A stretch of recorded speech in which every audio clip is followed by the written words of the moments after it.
ಅಷ್ಟಾಭರಣಗಳಲ್ಲಿ ಮುಂದುವರೆದ ಭಾಗ ಯಾವುದು ಅಂತ ಹೇಳಿದಾಗ ಶರಣ ಬಸವೇಶ್ವರರಿಗೆ ಮುರಳಾರಾಧ್ಯರು ತಿಳಿಸ್ತಾರೆ. ಶರಣ ಕೇಳುವಂಥವನಾಗು, ಅಷ್ಟಾಭರಣಗಳಲ್ಲಿ 7ನೇದಾಗಿ ಬರುವಂಥದ್ದು ರುದ್ರಾಕ್ಷಿ ಮಹತ್ವ.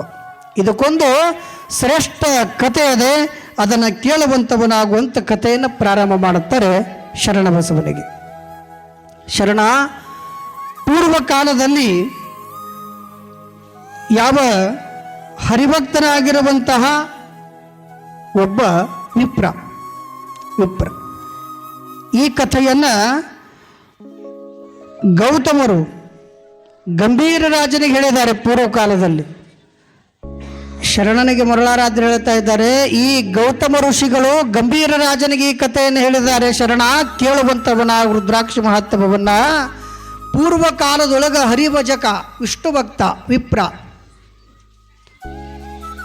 ಶಿವನೇ ನಾನಾಗಬೇಕು, ಶಿವನ ಲಾಂಛವನ್ನವನ್ನು ಧರಿಸಿ ಹಲವಾರು ವಿಪ್ರರನ್ನು ಕರ್ಕೊಂಡು ತಾನೇನು ಮಾಡ್ದ, ಭಕ್ತಾದಿಗಳಿಗೆ ಸುಲಿಗೆಯನ್ನು ಸುಲಿಗೆಯನ್ನು ಮಾಡ್ತಾ ಹೊರಟ, ಹೆಜ್ಜೆ ಇಡುತ್ತಾ ಮೋಸ ಮಾಡೋದು ಅಂತ ಕರೀತಾರೆ.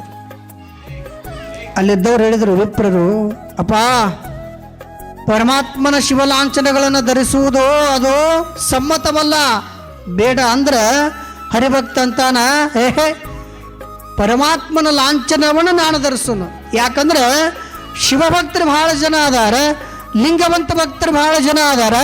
ಆ ಭಕ್ತರಿಗೆ ನಾನೇ ಶಿವನಾಗಬೇಕು ಅಂತ ನಿಜವಾಗಿರುವಂಥ ಹರಿಭಕ್ತ ಶಿವಭಕ್ತ ಏನು ಮಾಡಿದನ್ರಿ, ಶಿವ ಹೆಂಗಿರ್ತಾನ, ಹುಲಿ ಚರ್ಮ ಗಜಚರ್ಮಾಂಧರವನಾಗಿ ತ್ರಿಶೂಲಧಾರಿಯಾಗಿ ಡಮರುಗಧಾರಿಯಾಗಿ ಹೆಂಗ ಆ ಶಿವನ ಲಾಂಛನಗಳು ಇರ್ತಾವಲ್ಲ, ಅವುಗಳನ್ನೆಲ್ಲ ಇವ ವಿಷ್ಣು ಭಕ್ತ ಹರಿಭಕ್ತ ಹಾಕ್ಕೊಂಡು ಹೀಗೆ ಅವರೆಲ್ಲ ಸಮೂಹವನ್ನು ಕರ್ಕೊಂಡು ಹೀಗೆ ಹೊರಡುತ್ತಿದ್ದ ಹೋಗುವಾಗ ಅಟ್ಟ ಅಡವಿಯ ಮಧ್ಯದಲ್ಲಿ ಹೋಗ್ತಿರ್ಬೇಕಾದ್ರೆ ಒಂದು ವನದೊಳಗೆ ಸಾಕ್ಷಾತ್ ಪರಮಾತ್ಮ ನನ್ನ ಭಕ್ತರಿಗೆ ಈ ವಿಪ್ರರ ಗುಂಪು ಶಿವಲಾಂಛನವನ್ನು ಧರಿಸಿ ಡಾಂಬಿಕ ಭಕ್ತಿಯನ್ನು ಜಗತ್ತಿಗೆ ತೋರಿಸ್ತಾ ಇದ್ದಾರೆ.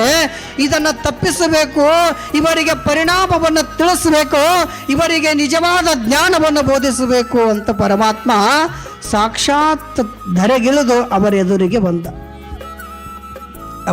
ಬಂದಾಗ ನಿಜವಾದ ಶಿವ ಯಾರು, ಅದನ್ನು ಧರಿಸಿರುವಂಥ ವಿಷ್ಣು ಭಕ್ತ ಶಿವ ಯಾರು ಅನ್ನೋದೇ ಜನರಿಗೆ ತೋಚಲಾರ್ದಂಗಾಯ್ತು.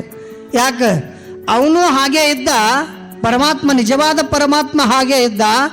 ನಿಜವಾದ ಪರಮಾತ್ಮನ ರೂಪವನ್ನು ಬಹಿರಂಗವಾಗಿ ಧರಿಸಿರುವ ವಿಷ್ಣು ಭಕ್ತನೂ ಹಾಗೇ ಇದ್ದ. ನೋಡೋರಿಗೆ ಬಹಳ ಗೊಂದಲ ಆಯ್ತಿದು. ಇದರೊಳಗೆ ಯಾರು ನಿಜವಾದ ಶಿವ ಅನ್ನತಕ್ಕಂಥದ್ದೇ ತಿಳಿದಾಗಿ ಹೋಯ್ತು. ಆವಾಗ ಪರಮಾತ್ಮ ಅಂದ, ನಿಜ ಪರಮಾತ್ಮ ನೀವ್ಯಾರು ಅಂದ, ನಾನು ಪರಮಾತ್ಮ ಅದೀನಿ ಅಂದ. ಅಲ್ಲೋ ಮಾರಯ್ಯ, ನಿಜವಾದ ಪರಮಾತ್ಮ ನಾನೇ ಇದ್ದೇನೆ, ನನ್ನ ಲಾಂಛನವನ್ನು ಧರಿಸಿ ನೀನು ಜನರಿಗೆ ಮೋಸ ಮಾಡುತ್ತಾ ಇದ್ದೀಯಾ, ಭಕ್ತರಿಗೆ ಮೋಸ ಮಾಡುತ್ತಾ ಇದ್ದೀಯಾ, ಇದು ಯೋಗ್ಯ ಅಲ್ಲ ಅಂದಾಗ ಅವ ಅಂದಂತ ಡಾಂಬಿಕ ವೇಷ ಧರಿಸಿದ್ನಲ್ಲ, ಅವ ಅಂದ, ನೀನು ಯಾವುದೋ ನಾಟಕ ಕಂಪ್ನಿಯಿಂದ ಡ್ರೆಸ್ ಮಾಡ್ಕೊಂಡ್ರೆ ಬಂದಿರಬೇಕು, ನೀನು ನಿಜವಾದ ಶಿವ ಅಲ್ಲ, ನಾನಾ ಶಿವ ಅನ್ನಂತೀವಿ. ತಕ್ಷಣವಾಗಿ ನಿಜವಾದ ಪರಮಾತ್ಮ ಅಂತಾನೆ, ನನ್ನ ವೇಷವನ್ನು ಧರಿಸಿ ಭಕ್ತರಿಗೆ ಮೋಸ ಮಾಡುತ್ತಿರಬೇಕು ವಿಪ್ರ ಸಮೂಹ, ನೀವೆಲ್ಲ ಶುನಿಗಳಾಗ್ರಿ ಅಂತ ಶಾಪವನ್ನು ಕೊಡ್ತಾನೆ ಪರಮಾತ್ಮ. ನೀವೆಲ್ಲ ನಾಯಿಗಳಾಗ್ರಿ ಅಂತ ಶಾಪ ಕೊಟ್ಟಾಗ ತಕ್ಷಣವಾಗಿ ವಿಪ್ರ ಸಮೂಹ ಭಯಭೀತರಾಗ್ತಾರೆ.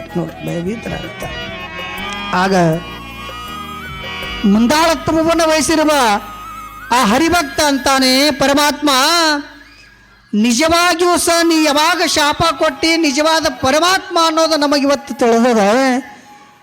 ಅಜ್ಞಾನಿಗಳು ನಾವು, ಅಂಧರೂ ನಾವು, ಮೂಢರೂ ನಾವು, ಏನು ಅರಿಯದೆ ಹೊಟ್ಟೆ ಪಾಡಿಗಾಗಿ, ಬಟ್ಟೆಯ ಧರಿಸುವುದಕ್ಕಾಗಿ, ಕಾಂಚನವನ್ನು ಪಡೆದುಕೊಳ್ಳುವುದಕ್ಕಾಗಿ ಜನರಿಗೆ ಮೋಸ ಮಾಡುತ್ತಾ ಹೊರಟಿದ್ದು ಖರೆ ಅದ.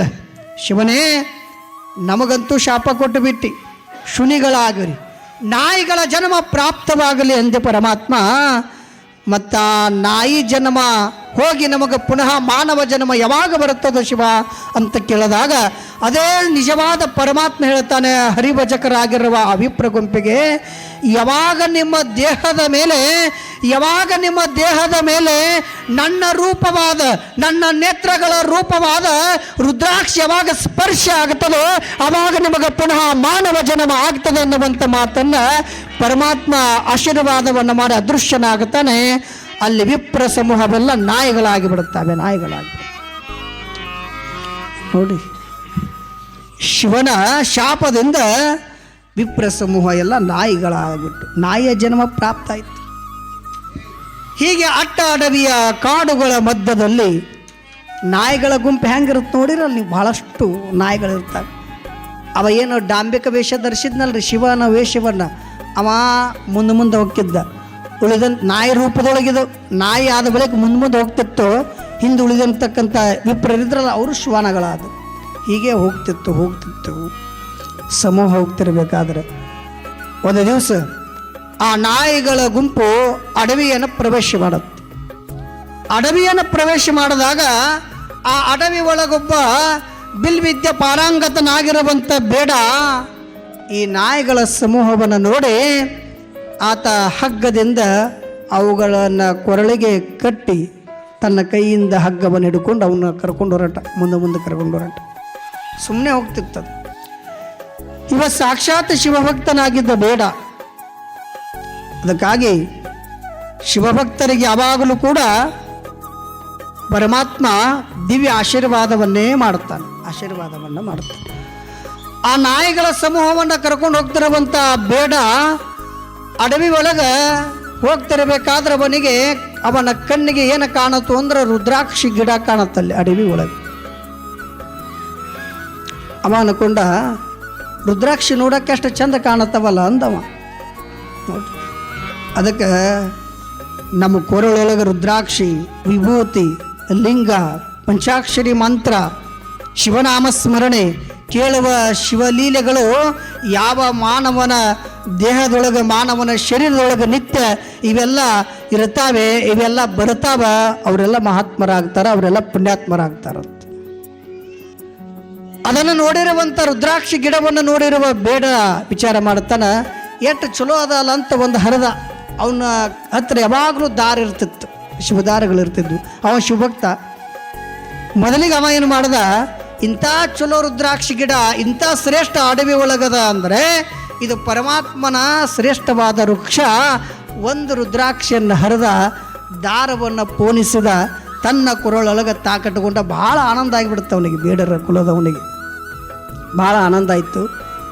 ನಂತರ ಅಲ್ಲಿರುವ ರುದ್ರಾಕ್ಷಿ ಬೀಜಗಳು ಒಂದೊಂದಾಗಿ ಎಲ್ಲವನ್ನು ಹರಿದು ತನ್ನಲ್ಲಿರುವಂತಹ ದಾರದಿಂದ ಆ ರುದ್ರಾಕ್ಷಿ ಮಣಿಯನ್ನು ಪೋಣಿಸಿ ಎಷ್ಟು ನಾಯಿಗಳಿದ್ದವೋ ಆ ಎಲ್ಲ ನಾಯಿಯ ಕೊರಳೊಳಗೆ ಒಂದೊಂದೇ ರುದ್ರಾಕ್ಷಿ ಮಾಲೆಯನ್ನು ಹಾಕಿದ. ಯಾವಾಗ ನಾಯಿಯ ಕೊರಳೊಳಗೆ ರುದ್ರಾಕ್ಷಗಳ ಸ್ಪರ್ಶ ಆದವೋ ನಾಯಿಗಳ ಸಮೂಹ ಹೋಗಿ ಮಾನವರ ಕುಲ ಆಗ್ತದ ಅಟ್ಟ ಅಡವಿ ಒಳಗೆ. ಸಾಂಬ ಜೈ ನಮ ಪಾರ್ವತೇ ಪದೇ. ಶರಣ ಬಸವೇಶ್ವರ ಮಹಾರಾಜಗೆ, ಸಿದ್ಧಲಿಂಗೇಶ್ವರ ಮಹಾರಾಜಗೆ ಜೈ ಮಂಗಲಂ. ಜೈ ನಮ ಪಾರ್ವತೇ ಪದೇ. ಶಿವ ಹರ ಹರ ಮಹಾದೇವ. ಹೀಗೆ ಆ ನಾಯಿಗಳ ರೂಪ ಹೋಗಿ ಮಾನವರ ಸಾಕ್ಷಾತ್ ರೂಪ ಆಗ್ತದ. ಅವಾಗ ಬೇಡರ ಕುಲದ ವ್ಯಕ್ತಿ ನೋಡದ, ಏನಪ್ಪ ಇದು, ನನ್ನ ಕಣ್ಣ ಮುಂದೆ ನನಗೆ ಆಶ್ಚರ್ಯ ಆಗಿರುವಂಥ ದೃಶ್ಯ ಮಾರ್ಪಾಟ ಆಯ್ತಲ್ಲ. ಕ್ಷಣ ಮಾತ್ರದೊಳಗೆ ನಾಯಿಗಳ ಸಮೂಹ, ನಾಯಿಗಳ ಗುಂಪು ಅಡವಿ ಒಳಗೆ ಪ್ರವೇಶ ಮಾಡುತ್ತಿದ್ದವು. ಯಾವಾಗ ಇವರ ಕೊರಳಿಗೆ ರುದ್ರಾಕ್ಷಿ ಧರಿಸಿದವೋ ಅವಾಗ ಮಾನವ ಲೋಕ ಆಯ್ತಲ್ಲ, ಮಾನವರ ಕುಲ ಆಯ್ತಲ್ಲ ಅಂದಾಗ ಅವಾಗ ಬೇಡರ ಕುಲದವ ಕೇಳುತ್ತಾನ, ನಿಮ್ಮ ಜನ್ಮ ವೃತ್ತಾಂತವೇನಿದು? ನಾಯಿಗಳು ಹೋಗಿ ಮಾನವರಾಗಿದ್ದೀರಿ, ಕಾರಣ ಏನಂತೂ ಕೇಳಿದಾಗ ಕ್ಷಣ ಮಾತ್ರದಲ್ಲಿ ಏನು ಡಾಂಬಿಕ ಶಿವನ ಲಾಂಛನಗಳನ್ನು ಧರಿಸಿ ಡಾಂಬಿಕನಾಗಿ ನಾನೇ ಶಿವ, ನಾನೇ ಪರಮಾತ್ಮ, ನಾನೇ ದೇವರಂತೇನು ಹೊಕ್ಕಿದ್ನಲ್ಲ ಆ ವಿಪ್ರ, ಅವ ಹೇಳ್ದ, ನೋಡು ಪೂರ್ವ ಕಾಲದಲ್ಲಿ ನಾನು ಹರಿಭಕ್ತ, ವಿಷ್ಣು ಭಕ್ತ, ಶಿವನ ಲಾಂಛನವನ್ನು ಧರಿಸಿ ಮೂಢರನ್ನ ಮೂಢ ಭಕ್ತಿಯಿಂದ ಮೆರೆಯುತ್ತಿರಬೇಕಾದ್ರೆ ಸಾಕ್ಷಾತ್ ಪರಮಾತ್ಮ ಧರೆಗೆಳೆದು ನಮ್ಮ ವ್ಯವಸ್ಥೆಯನ್ನು ಕಂಡು ಶಾಪವನ್ನು ಕೊಟ್ಟಿದ್ದ.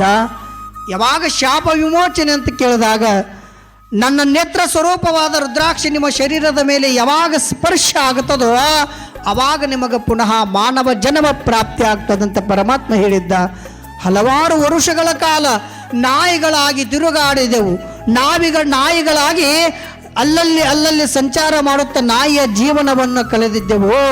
ಇಂದು ನಿನ್ನಿಂದ ಪರಮಾತ್ಮನ ರೂಪವಾದ ರುದ್ರಾಕ್ಷಿಯ ಧಾರಣದಿಂದ ಇವತ್ತು ಮಾನವ ಜನ್ಮ ನಮಗೆ ಪುನಃ ಪ್ರಾಪ್ತಿಯಾಗಿದೆ ಅನ್ನುವಂಥ ಮಾತನ್ನು ಆ ವಿಪ್ರ ಸಮೂಹ ಹೇಳಿದಾಗ ಈ ಕಥೆಯನ್ನು ಶರಣಬಸವನಿಗೆ ಮೊರಳಾರಾಧ್ಯರು ತಿಳಿಸ್ತಾರೆ.